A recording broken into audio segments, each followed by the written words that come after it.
Yeah, the slide link is here if you want to access it. Maybe I'll write it down. Oh,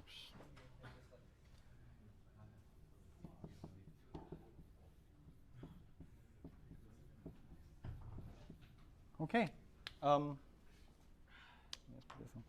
So, let's see. Does this work? Yes, it works. Okay. So today we'll be talking about briefly an overview of Linux, and then basically how the talk itself will be not very technical. We won't be talking about how like Linux works or things like that. It's more about how the development of Linux works, and so how do you, and also some ideas about if you are working in the Linux kernel, like how do you navigate the source and things like that. So just some things that I have found out over like working with it just a bit. I haven't really worked with it a lot, yeah, but just a bit. So, and then I'll have a little demo at the end of like from an idea of a change, and then we get all the way to a patch that you can submit. So let's go. So first, Linux. So some history. So Linux was first, I guess, Linus Torvalds started working on it in, I think like April of 1991, and he was an undergraduate at the Uni of Helsinki, just like us, I guess. Yeah, so I think there's a few reasons he was working on it, but basically, I think one of the main reasons was he didn't really like something about Minix. Minix was a OS textbook kernel that was written for one of Andrew Tannenbaum's textbooks, I believe. And Linus didn't like it, so I guess he wanted a hobby project and things like that. So he worked on the Linux kernel, and then like in August of 1991, he sends this email, which is still up on Google Groups archive. If you have the slides open, you can just click on a photo. Let me just click on it. Damn it. I think you need to be logged into Google. Never mind. So, yeah. He says, he sends this to the Minix group, which is, he says, I'm doing a free operating system. Won't be big and professional. Yeah. Look where he is now. Yeah, and then, so that's basically the start of Linux. And, okay, so August 91, he first sent the email. December 91, the kernel became self-hosting. So what this means is the kernel, you can compile itself and then run it. So it's self-hosting. Then January 92, Tannenbaum says, Linux is obsolete. So Tannenbaum thinks that monolithic kernels, which I will talk about briefly, are obsolete, and we should all use microkernels. Because Minix is a microkernel. And I mean, just look at it today. I don't think monolithic kernels are obsolete yet, although we have Google coming out with like Fuchsia and Zircon, so we'll see what happens about that. In Feb 92,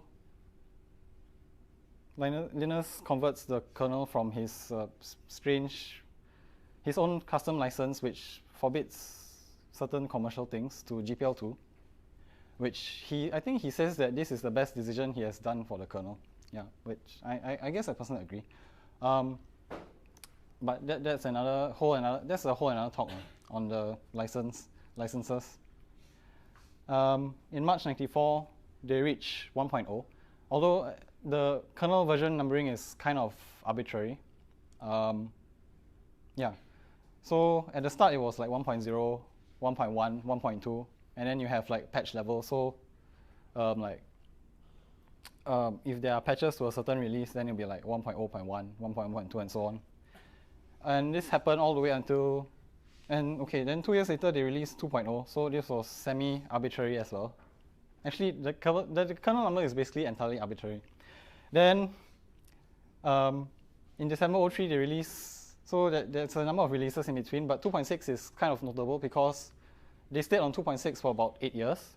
right? Because Linus was like, oh, the kernel is quite stable now, so let's just stay on 2.6, and then we release 2.6 1 point something, and then after that, so they reach about 2.6.30 point something, and then Linus was like, okay, let's change again.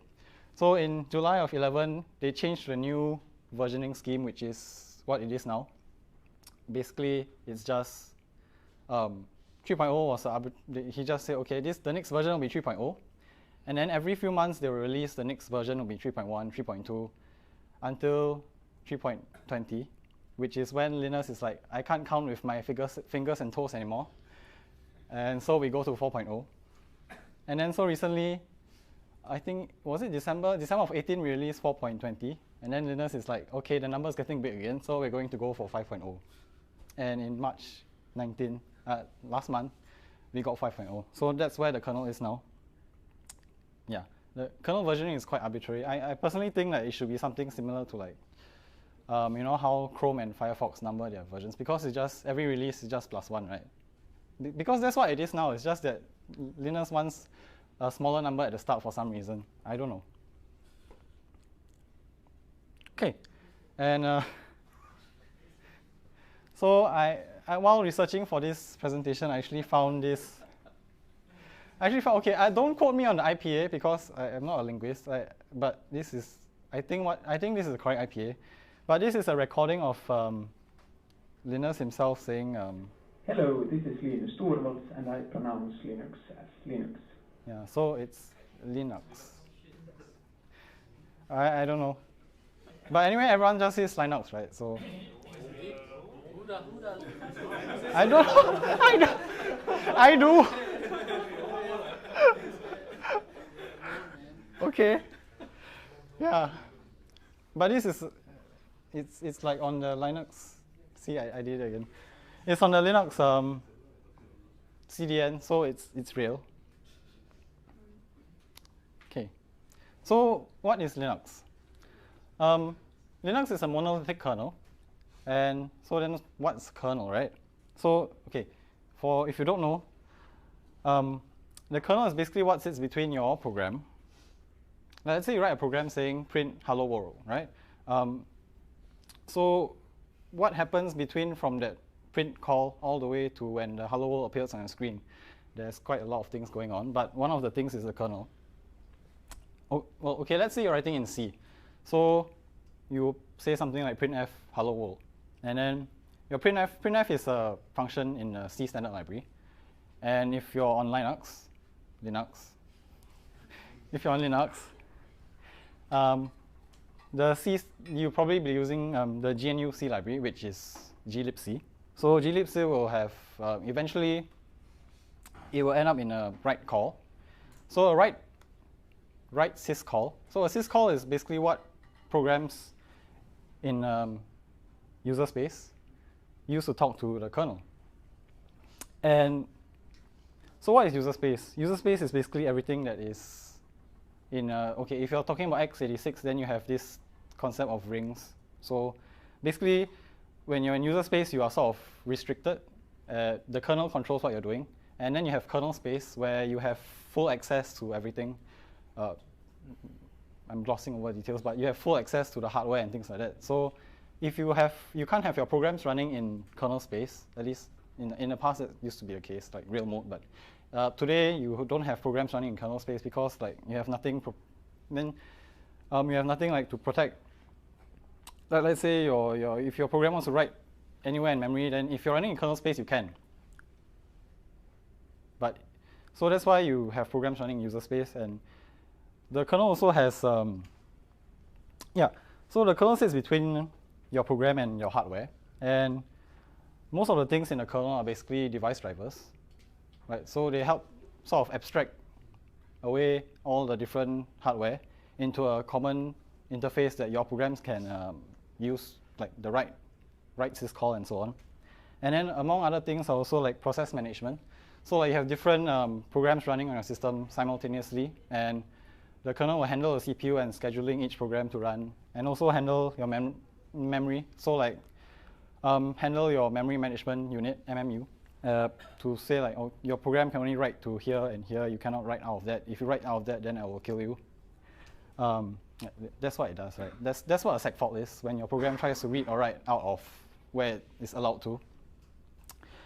And so what's the main difference between a monolithic and microkernel, right? When you have a monolithic kernel, well, your process management and your memory management, the basic things will always be in kernel space. But in a monolithic kernel, the drivers that interact with your hardware, those are also in the kernel. When you have a microkernel, basically most of these things here, your drivers are in user space, right? And they run as users processes. So there are arguments against and for microkernels and monolithic kernels, but I probably won't go into that here. Most OSs today are monolithic kernels. Linux? Okay, most desktop. Most are hybrid. Majority is hybrid. Will you say Windows is? This is hybrid. It's hybrid. More mono-hybrid, but it's hybrid. I would say still is closer to monolithic than. I think it's monolithic. I would say Windows is still monolithic because. iOS and macOS are pretty hybrid. Okay. It's quite. Isn't macOS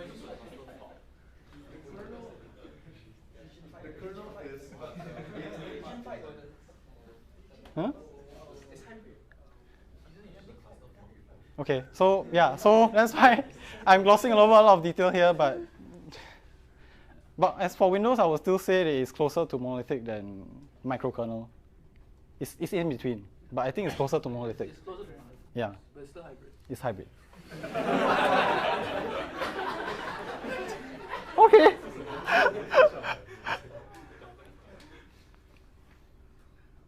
Okay. Let's get past that, because that's not the topic of today's talk. So today's talk, we're talking about how the Linux kernel is developed. Okay, so how patches get into the kernel. So, okay, so just an overview. So today, like now, thousands of people contribute per year, right? And we have about like 1,000 patches per day during merge windows. That's according to like their own statistics. So to about 1.7 thousand people contributed to version 5, right? And you have more than 12.5 thousand non-merge commits in 5.0. What a merge commit is the git merge commit when you have a merge. So that's just a commit that brings two trees together. So we're talking about non-merge commit means commits that actually change code. So 12.5 thousand. So how in the world do you manage so many commits, right? And would you suggest like GitHub or GitLab? So I actually most of the slides I have linked to like different people's views on, or rather like blog posts or documentation. So this person who is a contributor, who works on the Linux kernel, right? He has written a post about why GitHub can't host the kernel. But for me, I think the main problem is that GitHub can't scale, right? Because the way the kernel works, right? The kernel is structured in such a way that it's single, like everything is built together. Linux, okay? And so you can't really separate the source tree into multiple repositories, right? Okay, you could, but it won't work very well, right? It won't be very convenient. Like, because it has to be built together. So how will you separate it into multiple trees? Do you separate like individual drivers out, individual subsystems out? But the thing is, there are dependencies between subsystems. And then what if you have, for example, you change a core kernel API. Now then everything that uses that API has to change. And in Linux, that is very simple because the person that does the change to the API will change every user as well. Because they can do that. Because everything is one tree, so they can do that. But if you don't, then how do you do this if, let's say, you're on GitHub and you're split into multiple repos? Or, and yeah. And the other thing is, okay, if you're on GitHub or GitLab or whatever centralized service there is, then if GitHub is down, and if all your pull requests, comments, all the metadata, not just the code, because Git is decentralized, so you have everything. But if GitHub is down, how do you access your, your pull requests, comments, your everything? Everything will be down, right? So that's why the kernel uses basically email, and which I'll talk about later. But so okay. So how does the kernel actually work? So let's imagine you have a change, right? You have created a patch. What you do as a developer is you will email that patch to a maintainer for that source file. And there is so there is a list of maintainers, which is inside the Git, the Linux tree. And then basically it lists the maintainer for each individual directory or file and so on. And so when you create a patch, you will email it to whoever is listed here, as well as the subsystem maintainer and possibly the mailing list for that subsystem and so on. But the most important person you email is, of course, the person that is maintaining the file. And so you email that person, and then he will vet your code and give you comments and so on. And other developers that that are subscribed to the mailing list will give you comments and so on. And then eventually the patch will be accepted. Then, now the maintainer will apply your patch, which you send by email, to his tree, right? And then he will aggregate changes to his files, and then he will send a pull request to the maintainer of the subsystem basically a Nix maintainer that is above him, and that maintainer will vet and everything, and then eventually you pull it into his own tree and so on, and eventually everything will make it up to Linus Torvalds. So basically the stable, or what we call the mainline kernel, is basically Linus's tree. So yeah, you could be using, if you're using a distro kernel, it won't be Linus's. It won't be exactly the mainline kernel, right? It'll be probably some patches applied on top and so on. But what we call the mainline Linux is Linus's tree. So let's follow a patch. Okay, so this is just a random patch that I picked, right? It's nothing, I didn't pick it for any reason. Did you work on it? No, I didn't want to pick the one that I worked on. Although you can find it, because the Linux kernel requires you to contribute under your real name, although you could come up with a fake real name, but I didn't. Okay, so this is just a random patch.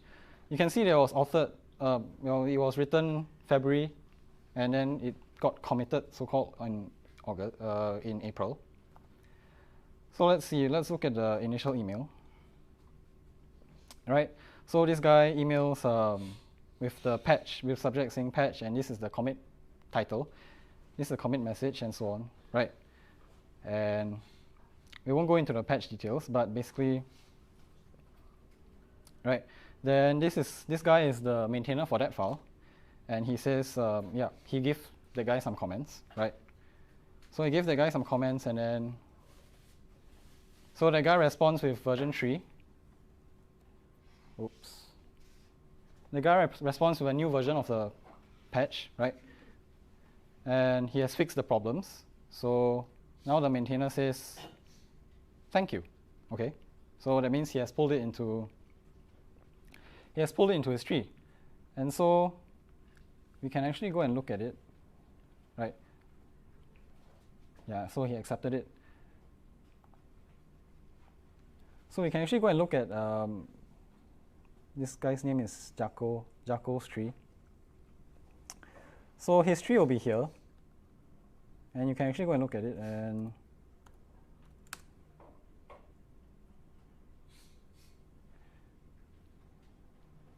if we look at the short log, okay, there's a lot of changes, but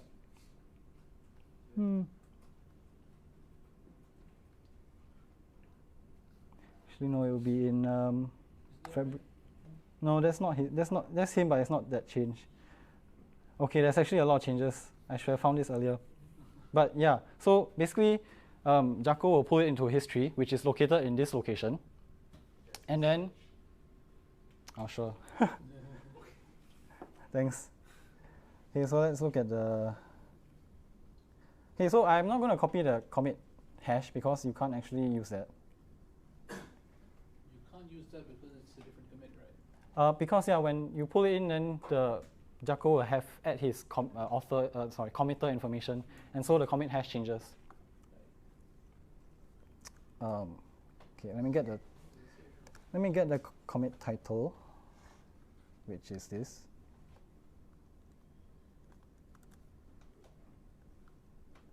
So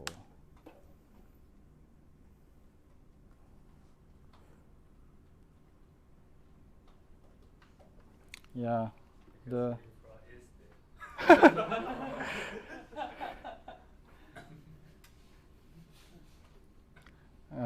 it'll take a while. Taxes is a hard problem.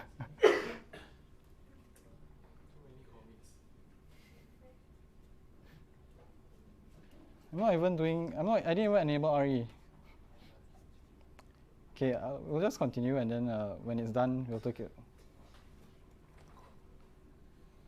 look at it. Okay, so after Jaco accepted it, then like about 1 month later, Jaco sends a pull request to the maintainer of the TPM subsystem. Right, so hi James, these are fixes for 5.1.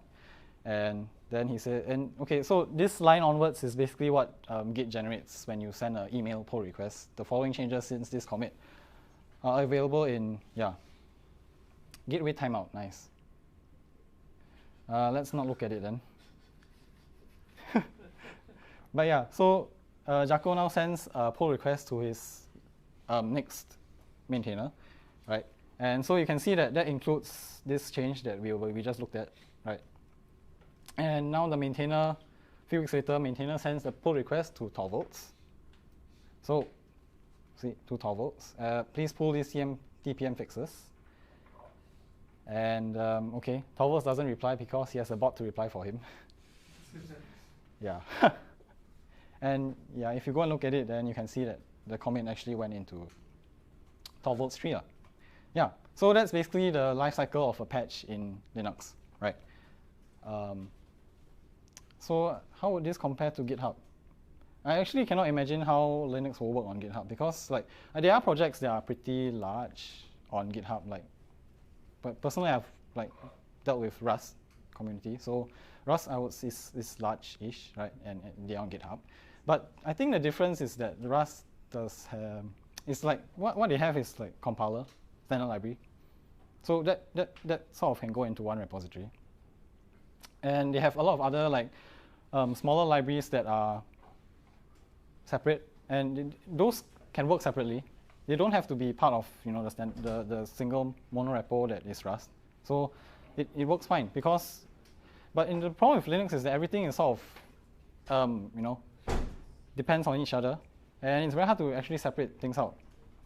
And also there's sort of like if you look at Windows, right, drivers, there's a sort of driver API, and so in Windows you have the people who write the drivers are actually the device manufacturers, right, generally, and then they just write the drivers themselves and they ship it to you directly. Or okay, they can use Microsoft, but it's not, Microsoft doesn't like maintain a source repository with all the drivers. In contrast, okay, Linux does let you compile out of 3 drivers, that's what we call it. But we generally prefer that drivers are mainlined, what we call it. So they're included into the main tree. Why? Is because that, so if you have a driver mainline, then, well, one thing is everyone can work on it together.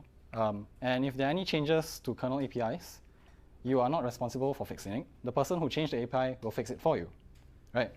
That's great. So someone said once, I can't remember where, I think it was Greg KH. So Greg is the person who maintains stable kernels.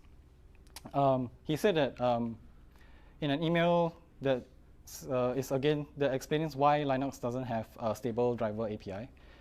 He said that Linux kernels, Linux drivers are generally about up to like 1/3 the size of the drivers of like Windows, because they don't have to like maintain code to work with different versions of the kernel and so on. Like the driver that ships with this kernel works with this kernel, and like any obsolete code you can just throw it out because the driver is in the tree, so it's part of the whole kernel.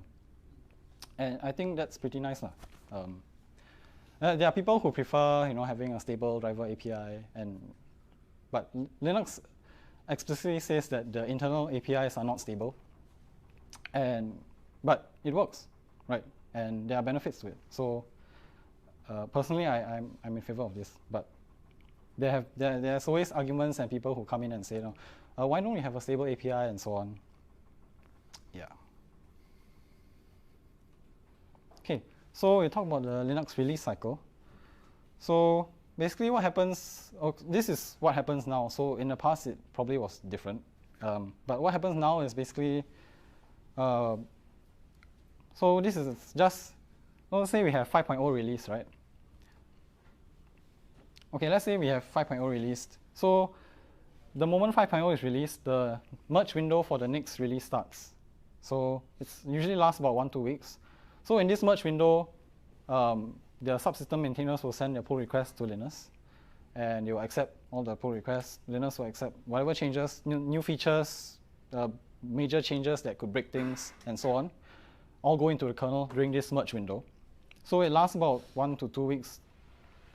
And when Linus thinks it's appropriate, he releases RC1. And when the moment RC1 is released, the merge window is closed, right? And from RC1 until usually, depending on the changes that go in, there's about 6 to 9 RCs, release candidates. And so basically people test the kernel, test the new changes, and fix things. So anything that goes in at this point is just fixes, or potentially things that cannot break the rest of the kernel. And yeah, when Linus thinks it's about the right time, basically when the patches that are going in start to dwindle down, then he'll release the next version. So usually cycle lasts about 3 months, but it's really up to Linus, right? And once a version is released, so we have, let's say the next version will be 5.1. So I think now we're at 5.1 RC3. So when the next version is released, then Greg Cage will take over that version, and he'll start producing the stable patch level, so 5.1.1 and so on. So that's how the release cycle works, basically. And that's how basically, so the moment from when you submit a patch to the maintainer to the moment where it appears and is released in a stable kernel will probably be at least 3 months, because depending on your patch, it could be, if your patch is a fix for a serious bug, it will definitely go in immediately. But if your patch is like a new feature, something not that urgent, it will probably take 3 months, because you have to wait for the next merge window, and then all the way until that release is released. Okay, so yeah. So what does Linux use to handle all this? Well, email mailing lists. So you can go and see.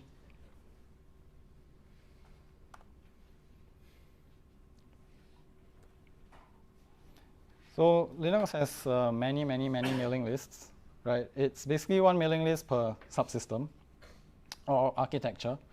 And so when you submit a patch, you will submit to that mailing list. And there's also one mailing list called Linux kernel, which is basically the mega mailing list, and everything goes there. But yeah. And they use Git, which was written for Linux. So there's a lot of Linux-specific things in Git. Like, for example, who actually uses Git send email, right? Well, Linux developers do. Isn't that quite new? Not send email. Isn't that a quite new feature? I'm not sure. I don't think so.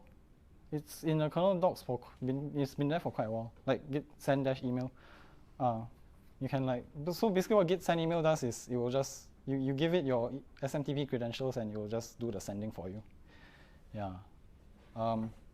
And there are people who don't like Git because it has a terrible UI. So they use Mercurial, and apparently it works. I personally haven't tried it because I think Mercurial is very slow. And there are also a few tools like Patchwork and Bugzilla. So Patchwork is this website where that tracks the patches that are emailed into the Linux kernel. But it's basically a nicer UI to look at patches instead of looking at the mailing list archives. There's also Bugzilla. And so the funny thing is that Bugzilla exists, right? And so people, like users of the kernel, will actually report bugs into Bugzilla. But developers don't look at Bugzilla. They look at the mailing list. So the Bugzilla has been described sort of as a black hole or death knell of bugs, because a lot of things are there, but developers generally don't look at it. Only a few people do. The people commenting there are generally all users. It's quite unfortunate. So if you ever encounter a bug in the Linux kernel, actually the best place, you can report it Bugzilla, but also email the mailing list. Because the mailing list is not just for patches, it's also for discussion and things about that subsystem. Yeah.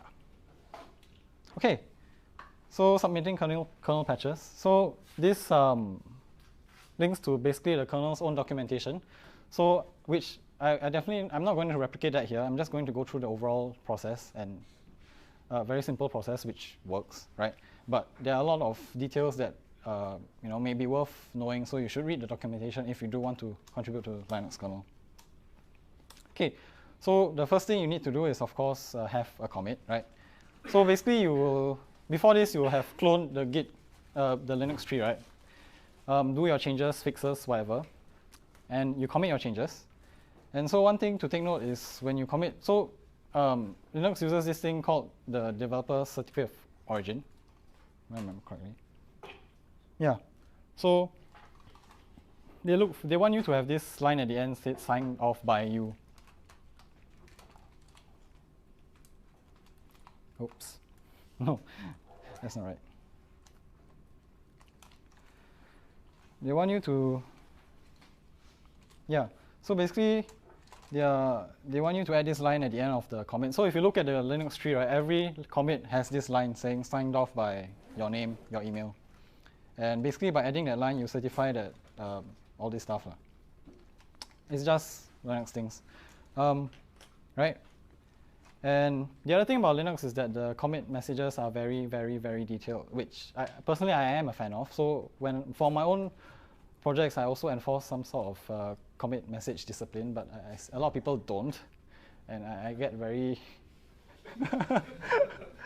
irritated when I see commit messages that are just totally trash. Because okay, let's just look at the commit message.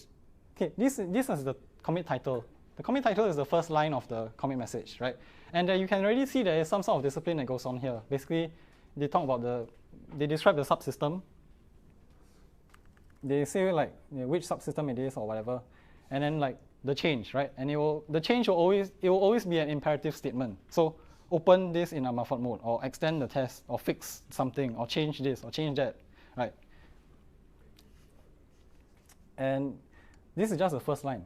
So every commit will have a very long explanation behind it, like this one. Okay, it's not very long, but I have seen if you look through the history, you can see commit messages that are like paragraphs long, and they include like a description of the bug, minimal repro of the bug, basically code in your commit message to repro the bug, and more things at the end. Yeah, so yeah, when you are committing to a Linux kernel, you should definitely have elaborate commit message, because actually when you are sending a patch, you have to justify your patch, right? And so your justification is your commit message. So yeah, if you're in doubt about what you should be saying, then just look at the past commit messages for that file. And that's one of the great things about committing to, or one of the things that can help you when you're working with Linux, because there is so much work done already. So when you're in doubt, you just look at what has been done and try and figure your way from there. Okay, then from there it's just you generate the patch. Then there are scripts to help you check your coding style, the patch style, any issues. Well, it's not perfect, but it catches a lot of issues, and it's written in Perl, which is okay. Then you use another script to figure out who to email. Right, and then you send off the email. And that's the other caveat when you're contributing to Linux, which is that you have to be using a client that doesn't mangle patches, because Okay, Linux uses tabs. I don't know. Okay, some people hate tabs, but Linux generally the indentation style uses tabs, and if you try and paste your patch into, like, let's say the Gmail web interface, all your tabs are converted to spaces, and now your patch doesn't work at all, because when you apply a patch, it doesn't fix the white space for you, right?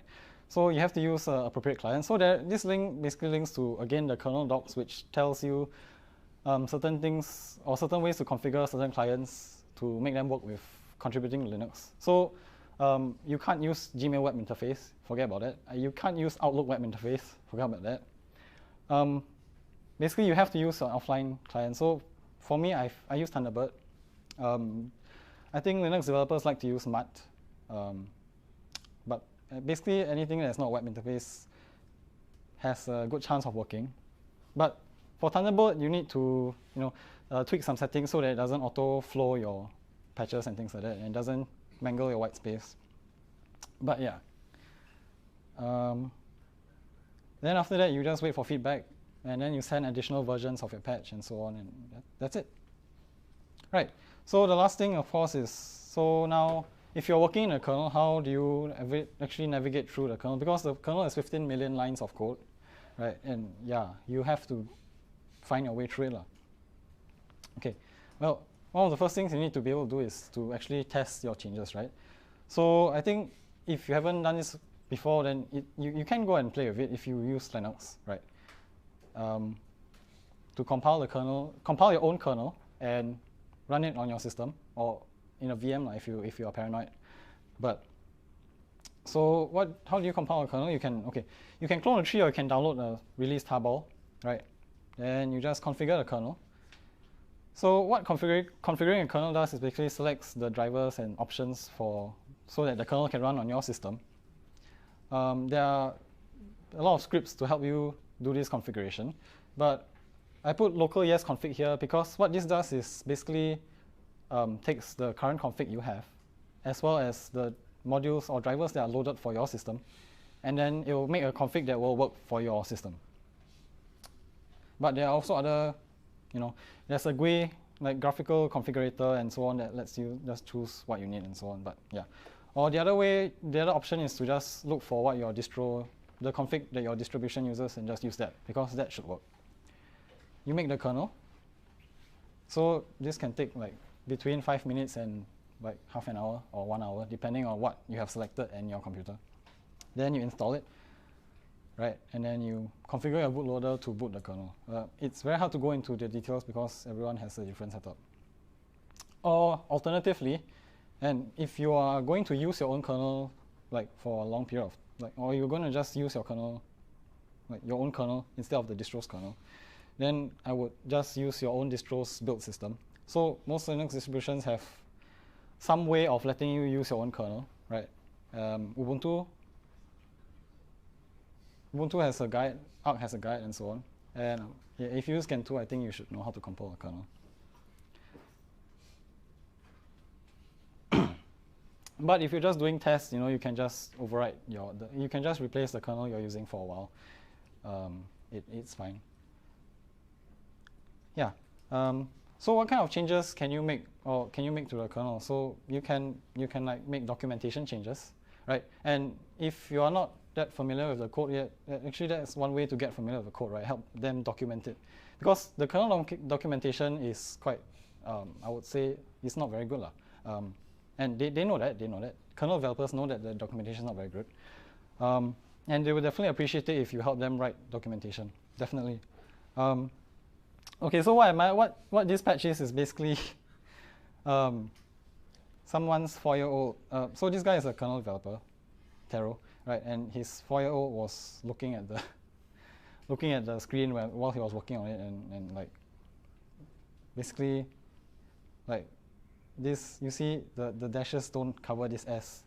So his 4-year-old, his kid made a comment about it, and we have a patch to fix that. Yeah, it's a real patch. You can click on it. So things like that, or any or more serious things, like you can document a subsystem as you are working through it and so on. Or you can, like if you encounter bugs in drivers, which I guess this is the most common kind of, like if you're not actively working on a Linux kernel, then this is probably the most common thing that you will do. Like you encounter a kernel bug or crash while you're using your system, and you debug it and you figure out a fix, then you can commit that as, if you figure out a fix, then you contribute that. So when you encounter a bug, of course you search the mailing list, see if anyone has encountered the bug, because most of the time someone has, right? But most of the time there is no fix. And check your logs. So usually if there's a bug, then if there's if there's an issue, then usually, or most of the time, there will be some log output, and that will give you a hint to like maybe where you should be looking at.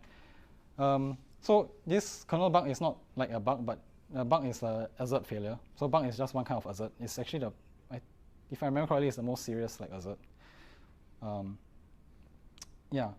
So this is assert failure, and it points you to this line in the kernel source. So you just go look at it. And how do you debug the kernel? Well, it's a bit complicated because if you're running the kernel on your own system, then you can't possibly attach a debugger to your own system unless you have another computer, and you can. For example, if you're debugging a Raspberry Pi, you could JTAG and debug that. But if you're debugging the x86 driver, it's a bit hard to attach the debugger unless you have special hardware to do that. So in general, when you're debugging a kernel, either you run in a VM like QEMU, KVM, and then you can attach GDB to that, or you just use printf debugging or printk debugging, right? And really, that's all you can do, because you can't attach a debugger. And printk is basically the kernel's version of printf because there's no standard library. And there are also switches to enable diagnostics and so on. So that one you have to check the documentation, depending on your subsystem. So when you encounter a bug, actually one of the first things you should do, maybe just email the mailing list, because there are people who are, the people who work on the subsystem every day will be looking at it. And you just send a bug, say, oh, I have this bug, I'm trying to debug it. And they will give you pointers because they are more than willing to help you if you're trying to fix something. So they give you ideas like, oh, maybe you can enable this for diagnostics, and look at this, and so on. And so that's one of the things also, like if you are contributing, actually this applies to any open source project. Don't be afraid to just email and ask for ideas, or go on IRC or something and ask for ideas. It really helps, right?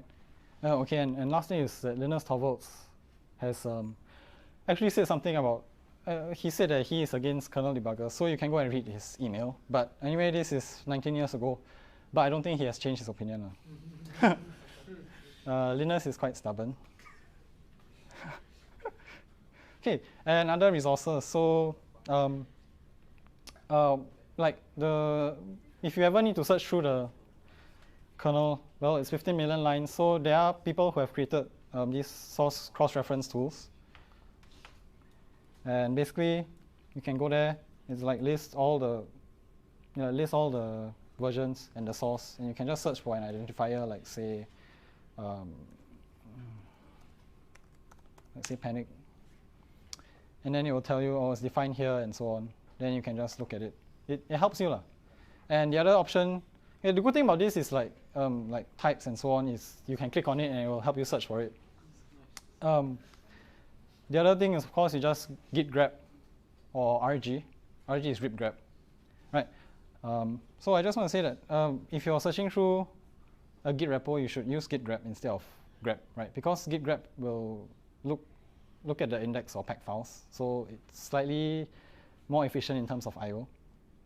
Or if not, you can just use RG. So RG is this grep replacement written in Rust, and it's apparently very fast, right? And other tools like the standard stuff like git blame, if you ever need to figure out who broke something. So I have actually done this. So someone actually broke, not broke, but added. So what happened was that my old laptop, every time the battery dropped a percentage, I would get a random keystroke on my screen, right? So what happens? Well, what happened was actually that there is a input device. Well, it's not input. It's not input device. More, if I remember correctly, it was an ACPI event, ACPI event. But so this person. So some of the ACPI events are like that come through are like, some laptops have like tablet modes. So when you convert to tablet mode, it's actually reflected as an ACPI call, and then it's bubbled up to. So the driver that handling that ACPI device was represented as a Linux input device, which makes sense because that's how input devices are. But the thing is, when he encountered an unhandled call, he just sent it as a input keyboard stroke for some strange reason. And so for my laptop, the battery, whenever the battery level changed, it will be an ACPI event, and it was not handled in that driver. So it got reflected as a keyboard key press, and every time my battery dropped, I would get a key press, which was very annoying. So of course, like, I went to debug it. So there are tools you can use for this. Like, in my case, it was lib input. So I figured out which input device it was coming from. Then the input device would have been coming from a kernel driver. So I go and look at the kernel driver. Then I figure out where that input keystroke was coming from. Then I go and git blame and go and see that, okay, this person made this change. And actually, I emailed him and asked him why he did this. So that's also the other thing about actually open source in general. Where people can email you years later about why some change you made and ask you like, why do you do this? Yeah, and actually, and then after I removed that fallback key press because like it doesn't make sense. Why would you? But yeah. And so that was a patch that I submitted to the kernel. Yeah. So other resources you can look at the mailing list archives, the documentation, which as I said, it's not very good, but there's a lot of things there. Also a lot of opinions and philosophies that are there also. And also kernel newbies, it's a community for people who are new to contributing to the kernel. There are also like IRC channels like kernel on Freenode, I think OFTC as well, and so on. So I think most people here don't use IRC, right?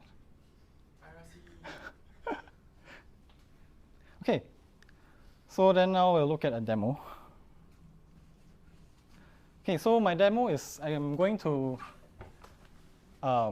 show so my idea is to add a backdoor to, this is just a random idea, okay? Don't actually try and commit this to the kernel. So my idea is to add a backdoor to devnull, so when I write a certain string to it, my process UID is changed to root, right? Okay, so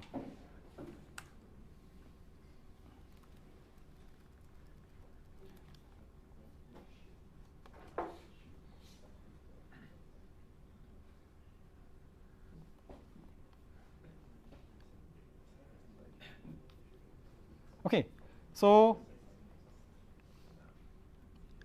let's, okay, we need some background information here. So I want to modify the right handler for this devnull. So devnull in kernel in Linux is a character device, right?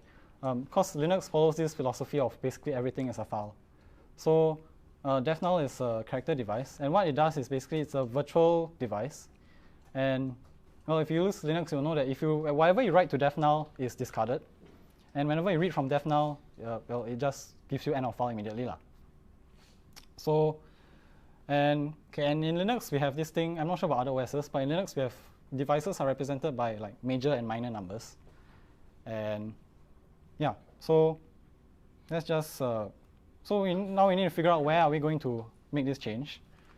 So I'm just going to use the cross-referencing tool. And well, so I'll take this chance also to go through like the kernel source layout. So we have a number of folders, right? Documentation is documentation, licenses. So the rest of these are basically source code, except like scripts and tools. Those are just built tools, right? So This one is architecture-specific code. These are block devices. Crypto code. This is probably the biggest part of the Linux kernel, which are all the device drivers. These are file system drivers, and memory management, the networking code, security, sound, etc. So we remember what we had here was a character device, right? So I'm just going to go on a hunch and we look at FS. Okay, I mean actually I looked through this so I know. And then we see, oh, okay, character device. So we just go through and see, okay, so we have this major minor number. Where is our device created? Because when we find where the device is created, then we also, most likely the code for handling the writes is also nearby. So, oh, okay, we have this thing called register character device. So I'm just going to, okay, I'm just going to click on this, and you can see where it's used. Okay, so it's referenced in a number of places, but I think the one we are looking for is in the header, right? Because they have this, so you see this underscore underscore, so it means it's some sort of internal function. The one that people call is probably not that one. So you have to look for the one that is the people actually call, which is this register character device. So let's look for what uses that. And it's referenced in a lot of files. And okay, so there's a number of files here, but I might want to take a look at this because def null is like, it works in memory. Okay, I'm sort of cheating because I already know where it is. But yeah, then you look through, okay, let's see, there's null here. So we have found where this def null is created. And so you look at the struct here. So there's a name of device. Also, although this isn't actually used, like it's just internal. Like your def null, you could create a def null anywhere else and call it anything because all that matters is the device major and minor number. So what we're looking at is what we want to look at is the file operations. So what happens when you write or read from the device? So def null is defined by this null. Oops, right, and it's defined here. Line 823. So and then we finally, when you read from it, read null. When you write to it, write null. So let's just search for write null. Just going to, and so it's here. So basically all this does is it says that it just returns the count of bytes because it just discards your data, right? Okay, so now we know that we need to make our changes here. And so let's go and actually make our changes.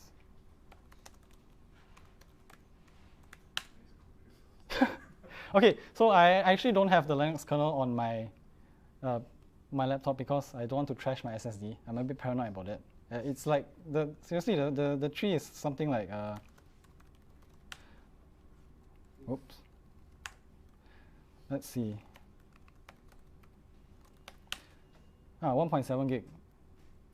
And if you actually just take the whole folder, oh okay, 3 gig. But it's a lot of files, so I don't want to be compiling the kernel on my laptop, right? So I just have it on a compute cluster. Okay. Oh, actually, so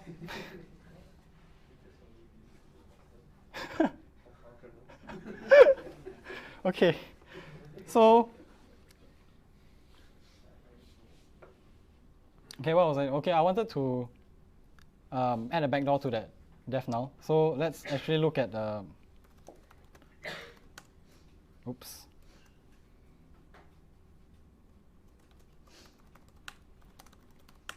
Yeah, so actually the git on the compute cluster is like 1 point something. So I have my own git. And I always forget to source my path because I don't want to automatically overwrite my path with my own local path. So but I always forget to do it. So I just replace git with a script that tells me to source my profile. Okay. So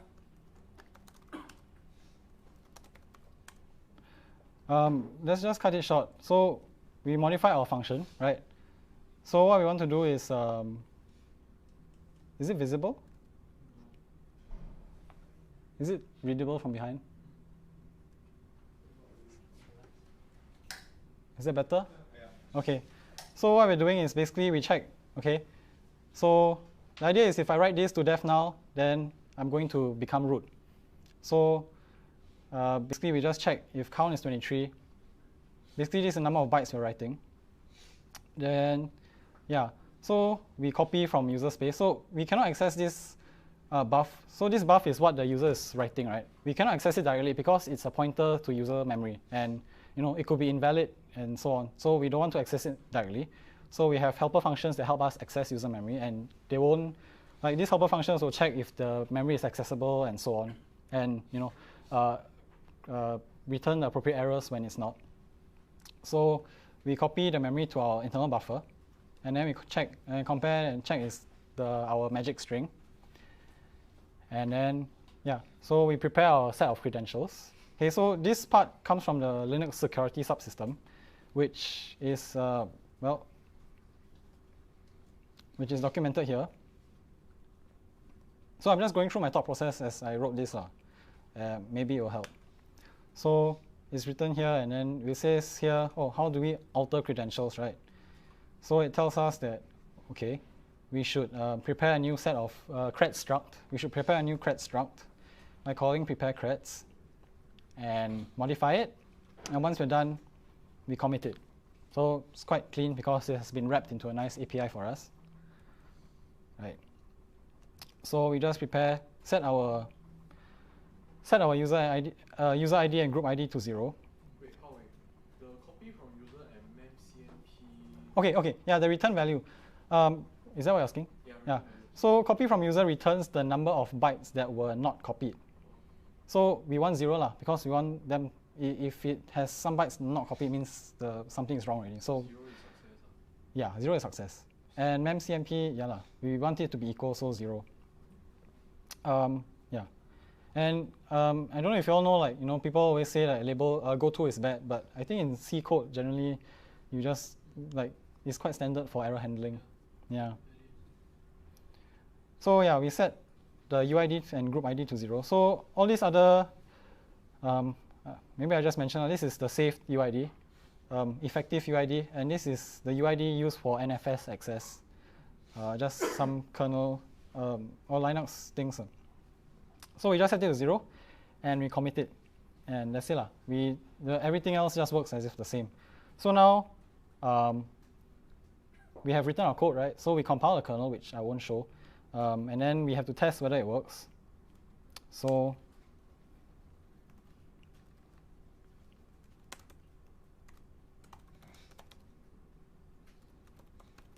I actually use a Alpine Linux VM. So let's just run it. So actually,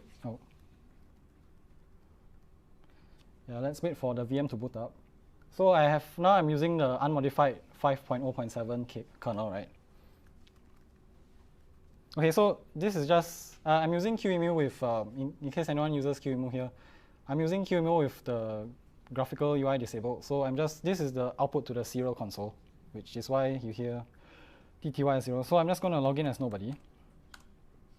Yeah, normally nobody is disabled, but I enable it just for sake of demonstration. So now, let me just check I'm using I have the backdoor kernel. So okay, when you write something to def now, nothing happens, right? But now, let me just show you that I'm nobody, right? And now I'm going to, so the -n just says don't append a new line because we need to emit the exact bytes. 174, right? Oh, so it works. Okay. So yeah, so our patch works. So now we can commit it. So I'm just gonna power. So I'm root now, right? So I can power off the system. So it'll power off. Just give me a moment. Yeah, so we're done. Okay, so now I'm going to commit, and I have to write a good commit message. So actually I already made the commit, but yeah. So you have your real name and then you have your title and say that, oh, okay, so why do you make this commit and so on. And then at the end, signed off by my real name.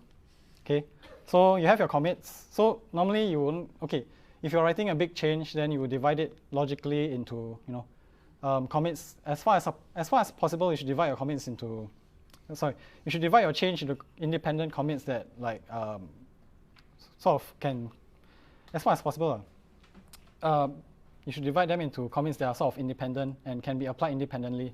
Although they might not do anything on their own, but the kernel should still work when you apply them independently, as far as possible. It may not be possible. Then in that case, you can have some dependencies. But as far as possible, you should remove them. And I think this should be applied to any kind of Git PR you do. As far as possible, you should divide your changes into commits that can be applied independently. And when you apply each commit, they don't break. Like at each stage, your code base is still compilable and it passes all the tests, as far as possible.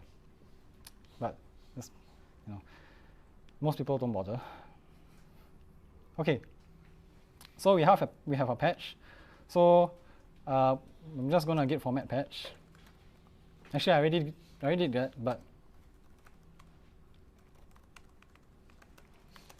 so format patch will just generate patch files for all the commits from the commit you specify here. So we only have one commit, so I'm just going to reference the commit just before this commit. Right? So we have our patch file. And yeah, so now we're going to run the scripts, which, let's check the style. Sorry. Oh, check patch. Right. So I have some style issues, which, if you're actually going to commit this, then if you're going to actually send this, then you will, of course, fix all these issues. So basically, these are just code style issues, which, okay. And then the script is written in Perl, but it can actually fix your C style. So I don't even want to look at the script source code. But yeah. AST parsing in Perl, BG. Okay, then let's figure out who we are going to send this patch to. Okay, so it says that we should send it to these people. Is it too small? Sorry. Yeah? Okay, then finally, now we know we have a patch and we know who to send it to, so let's actually send it. Okay. No, I'm not going to send it. Okay, so I personally use Thunderbolt, so I'll just show you how it. So in Thunderbird,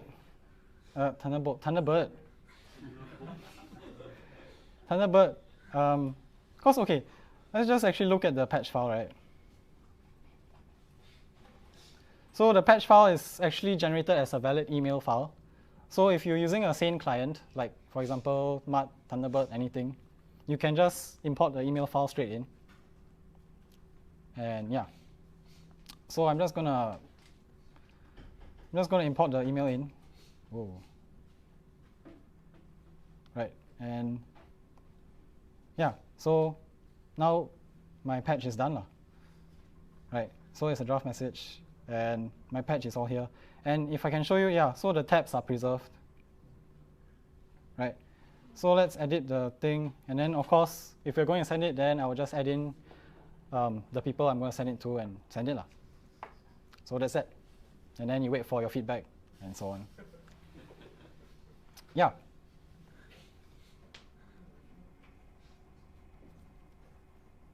Okay.